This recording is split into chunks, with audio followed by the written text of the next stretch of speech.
begin from the source of that controversy and contention. And we did see the Ruto's allies attacking the Baringo senator following Thursday's meeting, Kipchumba, by William Ruto to visiting the retired president, but he did not actually meet him. That is where it all started. And a lot of people are saying a lot of things about this, that it was what it was.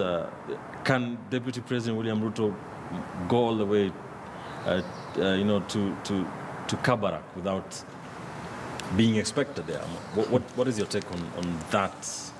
Ben, at times we need to be a bit, I think, serious with what the assertions we try to put outside there. The office and the person of the Deputy President cannot travel 100 or 200 kilometers to go and do an impromptu visit. The person of Deputy President William Ruto and the former President Daniel Moi do not allow such a things casually to happen. And I can tell you from reliable sources, there was an appointment for 11:30. What happened after that is what we are discussing. But an appointment, yes, it was. It was confirmed more than 3 times. That is the position that is there. Mm-hmm. So to say that there was no appointment, I think is to engage in looking for a whale in a fish pond. The real facts are there. But what we must also see, and what I think I agree with Gideon, we need not to drag the former president into our politics. I think that is... What is this with the handshake?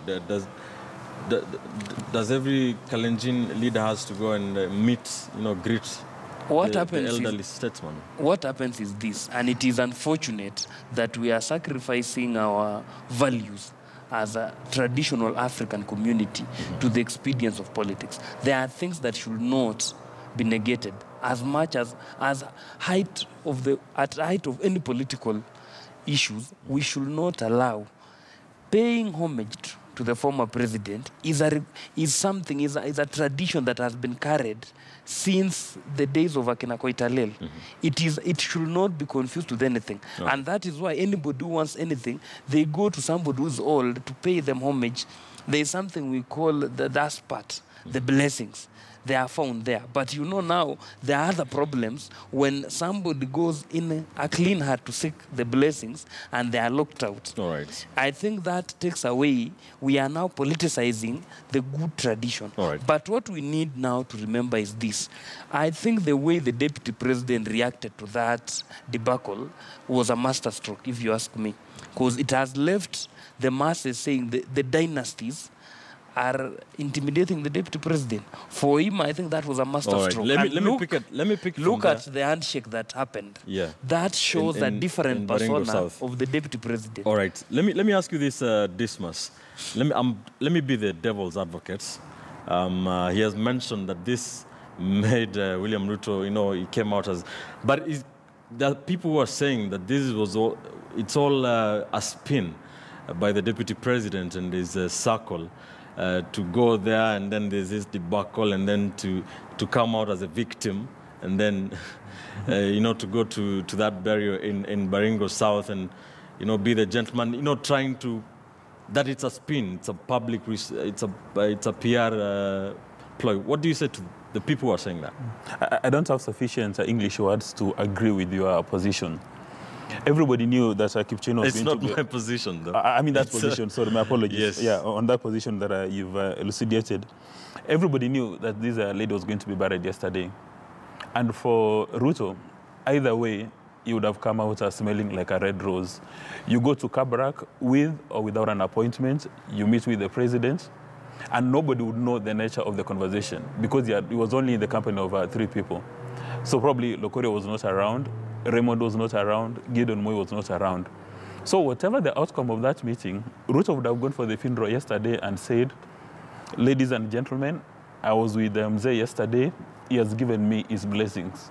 And then he will point in the direction, he says, Mzee is a few minutes across the road, he has given me his blessings. That would have happened if he had the opportunity to meet with the president. And the issue of whether or not he had an appointment, that one we can only speculate. The reliable sources Kipchumba is talking about are only reliable to certain quarters. Because unless you speak with Ruto in person and Moi in person, it's only those two who know whether or not there was an appointment. But again, the deputy president is an institution. President Moi is an institution. So you cannot expect two institutions to fail to respect protocol. I mean, Moi has been president for 24 years. You don't just show up at his residence and then you say, I was around the neighborhood, I want to see you. And on the same note, the deputy president has got a tight schedule. He cannot just decide at the whim of the moment saying, well, Moi is around the corner, let me go and have a word with him. So there's a lot that we are not being told. But eventually, with the benefit of time, we'll get to know about it. All right. So for the president, for the deputy president, because now we are told that he went to Kabarak, there was nobody to receive him. He had to walk for a few miles to go to the guest lounge. And we understand, according to newspaper reports, that he was treated to a sumptuous meal, which he must have enjoyed. But he has now scored bonga points from what he said yesterday. But you see now the tragedy is, you had about 87 MPs. That is about 30% of our legislators, all of them reading from the same script, telling Gideon Moi that it's not at your time. You must now support DP Ruto for 2022. And essentially what they were attempted to do was to bully Gideon Moi, number one, for being the son of retired President Moi. They were bullying him for that. Again, they're bullying him for expressing political interest. And you see, even an MC in my village in Mosocho, at some stage he wants to become the president. Why would you bully Gideon Moi for his interest or his intention in becoming president? And at this stage, we must give Gideon Moi a pat on the back. You have 87 MPs opening fire on you, and they're expecting you to react with fire. But when you have been given the opportunity to speak, you remind them that, wait a minute, all of you are here because of my father. It's my father who educated this lady that you come to mourn. He reminded them in black and white. Then he said, if you're interested in politics, leave my father out of this. Face me head on. Right. And you know, when we go back to what Kipchumba was talking about political logic, let's go to the Machiavelli politics. Rule number 4 says, say less than necessary. But these 87 MPs, they confirmed to us that somebody gave them a script. Nobody knows who gave them a script. But their messages were very consistent. And Bichache, as well as Owila, will confirm to you, the students of communication, their messages were very consistent. They were given a script that this is what you must deliver. All right. Then let's go back to another rule 34, which says that behave like a king to be treated like a king, or behave like royalty to be treated like royalty. That's what Gideon Moi said. That's what Gideon Moi did. After guys have thrown all manner of garbage, rubbish, stones, everything, they expected him, number one, he did not flinch, not to show up at the funeral, right, which he did. And they stood there calmly. Can you imagine 87 speakers firing at you, and you're seated there? There's no urge for you to go for a bathroom break. You're not looking for a Red Bull, but you're seated there, and they expect you to be boiling over with fury. And all you are telling them is, you're here because of my father who educated this lady. And if you're looking for political support, let the people decide in 2022. He had reminded them of what Ken Matiba said, that at the end of the day, it's people to decide. And finally, we know for a fact that Ruto is a solid politician, and Gideon Moi is a solid politician. So they should get Mzee Moi out of the equation. Let them develop a matrix that we can use to identify. Maybe it's about maybe a track record of success. It could be issues of integrity. Then we can say, this is where Gideon Moi sits, and this is where Ruto sits. All right. Because you see, if you're a medical doctor and your son gets admitted to the University of Nairobi to study medicine, will you tell him, young man, don't accept this invitation because I'm already a medical doctor? If your father was the president of the Republic of Kenya, why should somebody tell you you cannot run? Fair enough. Why should you be punished for a biological accident? Fair enough. Let's listen into what another elderly politician experienced from the Rift Valley did say. That is former Bureti MP, former cabinet minister Franklin Betts. He spoke about that particular issue, especially after Thursday's failed meeting by William Ruto to try and see the retired former president. Mr. Ruto has not said a word about it. Similarly, Moi has not said a word about it. It is only their handlers who are talking. So, and one would need really also to ask, why is it looking very strange, very embarrassing, very disturbing for anybody to visit the former president? Why? Because I would have expected Mr. Ruto, really, on becoming the president's deputy in the year 2013, first call would have been this former president, Baba, tumefaulu, tumepata kiti, tunaomba baraka zako, na tunaomba uwerevu yako ya uongozi ya nchi. Former Cabinet Minister Franklin Bett speaking on that issue. Mark, let me come to you, and let me ask you what Mheshimiwa Bett is asking there. Why Ruto has never visited the retired president ever since 2013? Why now? Why now? The question, I'm sitting here and I'm trying to think that we are sitting and postulating that there is competition within the Rift Valley between William Ruto and Gideon Moi. Mm-hmm. The question is irrelevant because we know who's won that derby twice in a row. And there is nothing that has changed. And therefore, I think this conversation is out of place and exaggerated. That's my first point. My second point is this. Just like Dismas has said, political competition does not necessarily need to mean political enmity. That's a kind of maturity that we need. If there was a position, for example, where Willa and I are running to be chairman of a certain position, it does not automatically create enmity between us. And therefore, it must be encouraged that the son of a former president and the son of a former chief and the son of a farmer are all entitled to run for office. However, in this particular race, we would like to say all animals are equal, but the equality in some seems to have increased a lot more in the last few years. And therefore, the reality of the matter is this. I personally do not think that the retired President Moi did not know or was completely caught unawares for the coming of the deputy president. It would be lying to the public to say that is a possibility. Listen, if the deputy president is passing by your house, you will know because the security protocol will make you aware that he is. And secondly, it is impossible that the deputy president made that trip without having some form of confirmation. However, there has been PR spin after that to cover certain misnomers that have occurred. But why was the handshake necessary?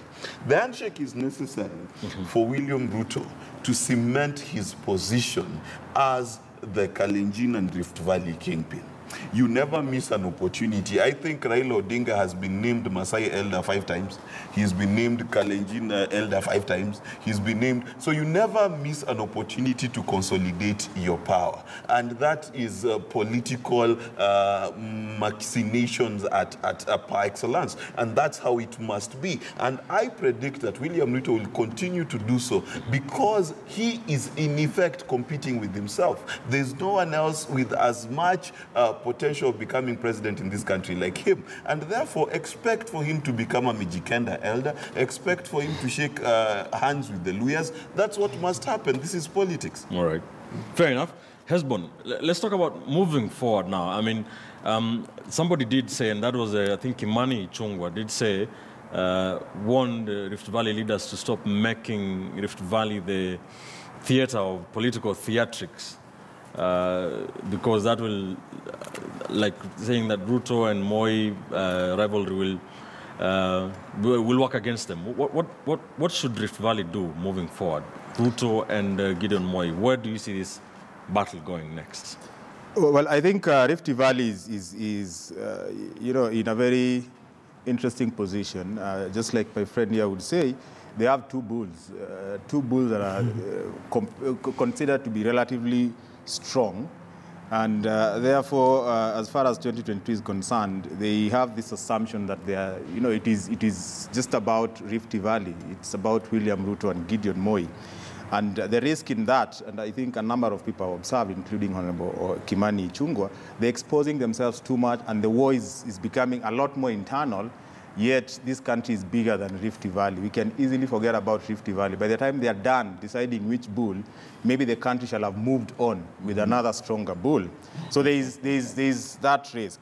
And then secondly, you also realize that because of the two big names that are emerging from Rift Valley, there is always a sense in which one wants to come out and say, I have the blessing of the entire region. And there is no better place to get that blessing, apart from, Kabarak. And that's why you have this shroud, this whole experience shrouded in mystery. You don't know whether the DP has refused to go and get blessings, or he has been blocked, or there are people who want to ensure that he doesn't get close to Kabarak, so that it is assumed by all the other Kenyans that this guy is claiming to be the Rift Valley kingpin, but he doesn't have the blessing of the person who matters in Rift Valley, symbolically. And if you look at the entire handshake thing, it tells you that it doesn't matter whether there was protocol, whether there was an appointment or not. The images and the frames that are coming out are actually giving us a clear picture of how whatever is happening, is actually shaping the deputy president's journey. All right. For the simple reason that it doesn't matter whether you believe the people are saying that he didn't have an appointment or the people are saying that he had.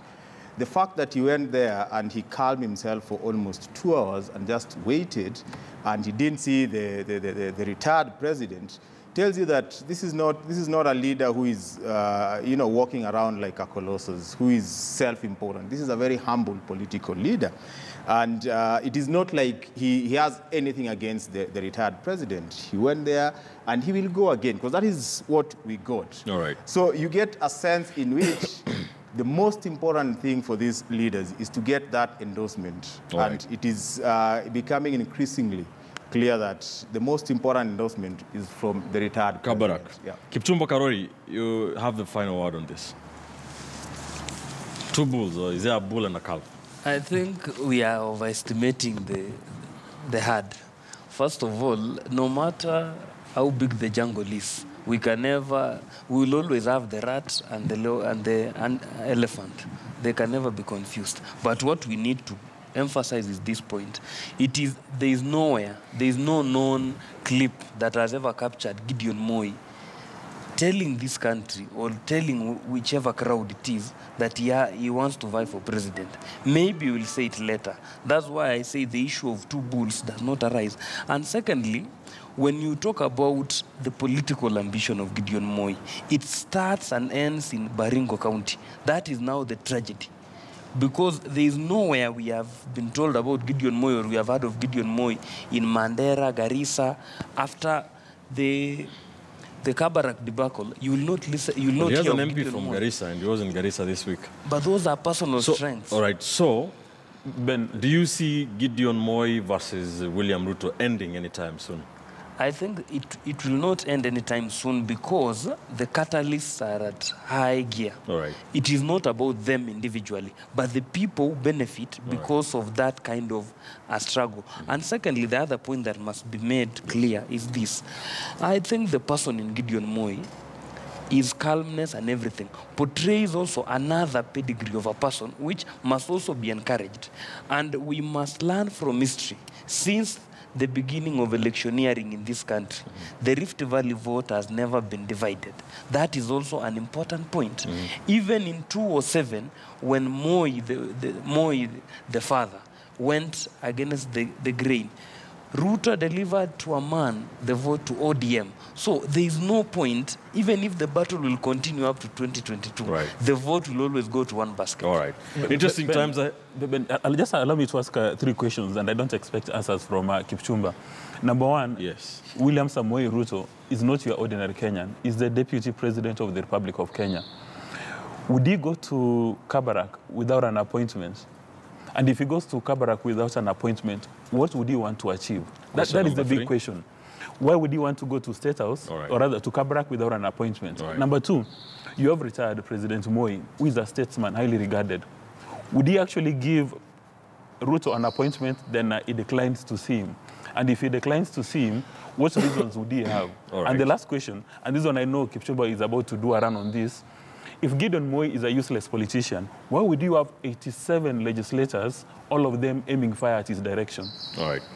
Key questions. It is an interesting discussion and interesting political development that we'll continue to monitor here on KTN News. The battle for the rift, still early days. 2022 elections still almost 5 years away. Let's take another quick commercial break here on Sunday edition.